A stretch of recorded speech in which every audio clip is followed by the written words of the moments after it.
तो फ्रेंड्स, नवरात्रि में हवन कैसे करना है सरल विधि से, शॉर्टकट से ही मैं आपको बताने वाली हूँ।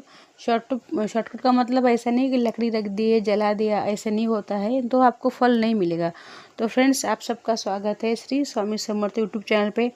तो हम पहले जान लेंगे कि सामग्री क्या चाहिए। तो सामग्री के लिए तांबे का हवन कुंड होना चाहिए, चौकन। लेकिन अगर चौकोन नहीं है तो आप ज़मीन पे नीचे रेती डाल के उसके ऊपर 4 ईंटें लगा के भी चौकोन बना के आप हवन कर सकते हैं। लेकिन लोहे का नहीं चलता है, लोहे का मत लीजिए। आप चाहे तो इसका ले सकते हैं, तांबे का अगर नहीं है तो आप ज़मीन पे कर सकते हैं। तो नारियल के लिए आपको नारियल चाहिए, गाय का कंडा चाहिए, पूर्ण आहुति के लिए नारियल लेना पड़ेगा, काले तिल, घी, आचमनी, गंगा जल, कुशा, पूरा सामान। उसके बाद जल चाहिए, सादा जल, शुद्ध जल चाहिए, गंगा जल चाहिए, फूल चाहिए, चंदन, माचिस, कपूर, आम का पत्ता, एक पीपल की लकड़ी आपको लगेंगी और वड़ की, आम की, 3 लकड़ी आपको लगने वाली और एक आम का पत्ता आपको लगने वाला है जो हम आचमनी बनाएंगे। तो देखिए, लकड़ी चलेंगी 3, मतलब 3 वृक्ष की लकड़ी चलेंगी, आम, पीपल, वड़ की। तो हम सामग्री में देखिए, जौ हमको लेने हैं, जौ, काले तिल, चावल। घर पर ही हमको बनाना है। दीपक दाहिने तरफ जला के आपको पहले रख देना है, जलाना नहीं है। आरती का दिया रेडी करके रखना है, गुड़। और देखिए, मैं आपको सामग्री का हम कैसे लेना है। अगर हमने 4 कटोरी तिल लिए है तो उससे आधा 2 कटोरी हमको लेने पड़ेंगे चावल, और उससे आधा 1 कटोरी हमको लेने पड़ेंगे जौ।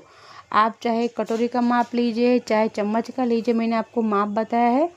इस पर आपको घी लेना है, घी उनमें मिक्स कर देना है, बहुत सारा नहीं, आपको थोड़ा, मतलब कम भी नहीं है और ज़्यादा भी नहीं है, जैसे आपको लगे कि हाँ बराबर है तो इस प्रकार से लीजिए। जितना उसको लगे सामग्री को उतना लीजिए। उसके बाद आपको क्या करना है, कंडे देखिए, कंडे में, गाय के कंडे में, लकड़ी में आपको देख लेना है कीड़े मकोड़े ना हो, ताकि वो मरे नहीं। वो हम हवन करने के लिए जा रहे हैं, वो उनकी आहुति ना चढ़ जाए, कीड़ों की ध्यान रखिए। फूल से सबके ऊपर छींटे लगाइए, गंगा जल के फूल से। और साक्षी के रूप में हमको दीपक प्रज्वलित कर लेना है, जो हमने दीपक रखा था। दीपक की पूजा करनी पड़ती है, हल्दी कुमकुम पुष्प लेना है हाथ में और अक्षत लेना है, और हमको दीपक को अर्पण करना है और बोलना है, हे दीप, जो आप बोलते हैं आपकी भाषा में। मैंने आपको कर्म साक्षी के रूप में प्रज्वलित कर लिया है। कलश पूजन करना पड़ता है, वो आपको पता है, ऐसे कलश स्थापन रखा है नवरात्रि में, उनका पूजन करना है। आपका गोत्र नाम बोलना है और हाथ में पुष्प अक्षत लेके भी उनको वो कुंड, आप जो हवन कुंड के सामने रख देना है, ठीक है।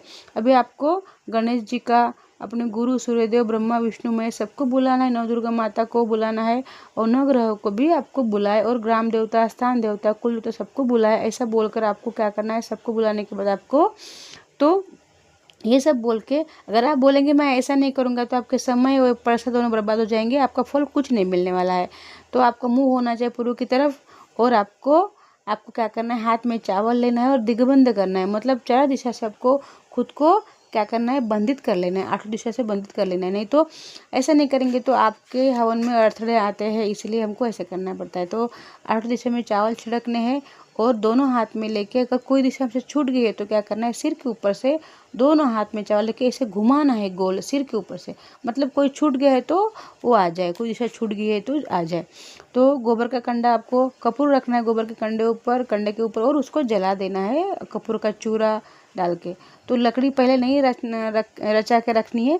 चीता के लिए हम लकड़ी को पहले जमा के रखते, तो कभी भी लकड़ी जमा के ना रखे ज़मीन पर, कभी भी ऐसे नहीं रखना है। तो बाद में हमको प्रज्वलित कर लेना है। अभी हमने प्रज्वलित कर लिया है, तो फिर क्या करना है, अभी प्रज्वलित करने के बाद हमको फिर धीरे धीरे लकड़ी उसके ऊपर जमा देना है। और ध्यान रखना, हमका हवन बुझना नहीं चाहिए। अगर आपका हवन बुझ गया है तो पूरा जो आपने आहुति दी है वो सब आहुति सब वेस्ट रहेगा, अपने भगवान तक नहीं पहुँचेगा। तो पहले 7 आहुति हमको देना है, किन की नाम की, पहले 7 आहुति हमको देना पड़ता है सभी। जैसे देख, आपको 7 आहुति पहले देनी ही पड़ती है, बाद में गणेश जी को देनी पड़ती है। तो सभी देवता ग्रहण करते हैं, तो क्या करना है, 1 आहुति देनी है घी की शुरुआत से, उसके बाद पानी में डालनी है। देखा, 1 कटोरी में पानी रखा है, 1 कटोरी में घी रखना है। तो आपको पहले आहुति देना है, उसके बाद हमको 1 आहुति देने के बाद स्वाहा बोलना है, और बाद में 1 टीपा पानी में डालना है। मतलब आपको 1 आहुति अग्नि में, 1 आहुति पानी में, 1 टीपा, ऐसे करते करते आपको करना है। फिर दूसरी बार क्या करना है, 7 बार होने के बाद घी, देखिए घी पानी में टपकाने के बाद आपको क्या करना, एक आदमी घी डालेगा क्यों, तो हवन बुझना नहीं चाहिए, और दूसरा सामग्री डालेगा, वो सोहा बोलते रहना है। और ये 7 बार करने के बाद हमको क्या करना है, उसी वक्त हमको करना है। एक आदमी डालते रहेगा घी, एक आदमी हवन सामग्री डालेगा। सोहा जय है कहते हैं तो साहा कहते हैं अग्नि का मुंह खुल जाता है।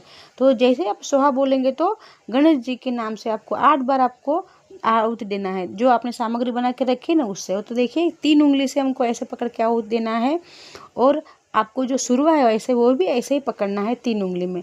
पहले गणेश जी की 8 बार, नवग्रह की, और सोमवार से लेकर शनिवार तक जो हमारे ग्रह होते हैं उनको आहुति देना है। बाद में हमको राहु केतु के लिए भी आहुति देना है। फिर हमारे गुरु के लिए फिर नरवन मंत्र बोलना है। पुष्प अक्षत लेकर संकल्प छोड़कर फिर बाद में उनको मंत्र बोलना है। देखिए, और आप खीर बना सकते हैं, दूध की, चावल की खीर भी आप बना सकते हैं।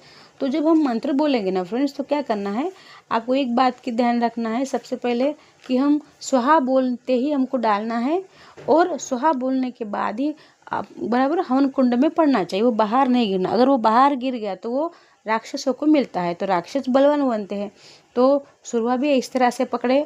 फिर उसके बाद कुल देवता के लिए, ग्राम देवता के लिए, स्थान देवता के लिए, जो हमारे पे कोई तंत्र मंत्र बुरी नज़र कोई होती है ना, जिससे वो उतर जाती है। और बाद में लास्ट में क्या करना है, जो गुड़ होता है ना, तो वो शुरुआत के ऊपर रखे और घी में उसको डुबा के वो भी हवन कुंड में डाल दे। इस प्रकार से हमको करना है हवन कि फिर क्या करना है, हवन में जो हमने डाल दिया तो फिर बचा हुआ सामग्री को क्या करना है, तो देखिए बची हुई सामग्री क्या करना है, और एक मुट्ठी जितनी बची होगी आपसे पूरी मुट्ठी में लेके हमको डाल देना है बची हुई सामग्री। तो उसके लिए हमको क्या करना है, सभी देवता, अभी कोई देवता छूट गए तो 3 देवता को हमको नाम लेना है। जैसे हमारे ब्रह्मा विष्णु महेश होते हैं, उनको क्या करना है, उनको बोलना है कि देव देवता कोई अगर छूट गया है अनजाने में से, अगर हमसे गलती हो गई तो पूरे देवता के लिए मुट्ठी भर भर के हमको 3 देवता का नाम लेना है, ब्रह्मा विष्णु महेश का, और मुट्ठी भर भर के डाल देना है बचे हुई सामग्री। फिर क्या करना है, नारियल को पूर्ण आरती करना है, तो क्या करना है, नारियल को खड़ा ही रखना है। पहले नारियल को हमको कलावा बांधना है, हमने कलावा पहले बांधना है नारियल को, और नारियल को खड़ा ही रखना है हवन कुंड में। देखिए मैं आगे आपको बताने वाली हूँ।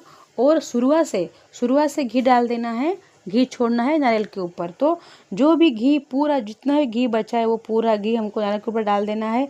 पहले पूरी बची हुई सामग्री हमको हवन कुंड में डाल देनी है मुट्ठी भर भर के। उस देखिए जिस तरह से मैं दिखा स्पष्ट कीजिए। बाद में क्या करना है, 3 बार कपूर की आरती घुमानी है हवन को।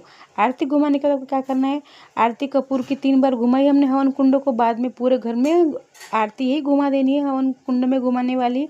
और फिर जो भस्म होगा, भस्म हमको लेना है। भस्म हमको शुरुआत से ही लेना है, जो हमने शुरुआत बनाया है ना, वो शुरुआत से ही हमको भस्म लेना है। तो शुरुआत किससे कहते हैं, मैंने बताया आपको। शुरुआत कहते हैं एक लकड़ी हम जो लेते हैं, चाहे वो आम की हो चाहे पीपल की हो, उसको उसके नीचे के साइड हम बांधते हैं एक पत्ता जो होता है, किसका पत्ता होता है, वो होता है आम का पत्ता, उसको हम शुरुआत बोलते हैं। उससे पीछे के साइड से हमको लेना होता है भस्म। और फिर पहले मस्तक पे, गले में, हृदय में और लेफ्ट साइड की भुजा में लगाना पड़ता है। इस तरह से लगाने के बाद प्रदक्षिणा करनी पड़ती है। प्रदक्षिणा कैसे करते हैं, 2 हाथ जोड़ के हम ऐसे घुमाते हैं ना, उसको बोलते हैं प्रदक्षिणा। फिर जो पानी बचेगा, तो जिससे क्या करना है, जिससे जिस घी पे हमने पानी टपकाया था, पता है ना आपको, वो घी का पानी लेके हमको हाथ को ऐसे घिस के वो अग्नि भगवान को दिखाना है उनको, और पूरे शरीर पे लगा देना है। ऐसे 3 बार करना है आपको, 3 बार 5 बार आप कर सकते हैं। उसके बाद पूरे इस तरह से करना है। और जो सामग्री नीचे गिरी उसको क्या करना है, वो राक्षस का भाग होता है, तो उसको गिराइए मत। और गिरी है तो भी क्या करेंगे, गिरी है तो उसको उठा के बाहर फेंक दीजिए। और पूरा नारियल नहीं जलेगा, तो वो पूरा नारियल और लकड़ियाँ पूरी उठा के आपको क्या करनी है, पूरी लकड़ियाँ, पूरा नारियल, अगर नहीं जला है और नहीं जलती, किसी की नहीं जली तो कोई प्रॉब्लम नहीं, पूरी लकड़ी नारियल उठा के जल में प्रवाहित कर दीजिए। इस प्रकार से करना पड़ता है हवन। और पहले मैंने आपको बताया एक कटोरी में घी और 1 कटोरी में पानी लेकर रखना पड़ता है। जब स्वाहा बोलते हैं तो 1 टीपा अग्नि में और 1 टीपा पानी में डालना पड़ता है। और लास्ट में हवन के एंड में वही पानी को हमको 5 बार 5 उंगली डुबा के हमको उसको अग्नि भगवान को दिखा के, मतलब हवन को दिखा के पूरे शरीर में लगाना है। और जो भस्म आपने लिया है ना, वो जब भी बाहर जाएंगे कभी भी किधर भी, तो वो लगा के जाने से आपकी सुरक्षा होगी, रक्षा होगी। तो फ्रेंड्स, आपको जानकारी कैसी लगी अवश्य बताएं। और नेक्स्ट हम वीडियो में बताने वाले हैं आपको